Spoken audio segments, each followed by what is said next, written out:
This is the elevator at the Frost Center at Hardin-Simmons University in Abilene, Texas. This is a 1986 Dover Impulse. Go to 2.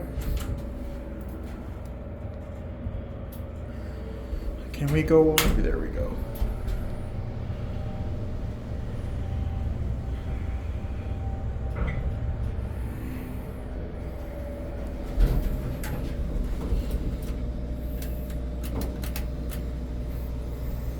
Yep, the locks were replaced, but it's still original.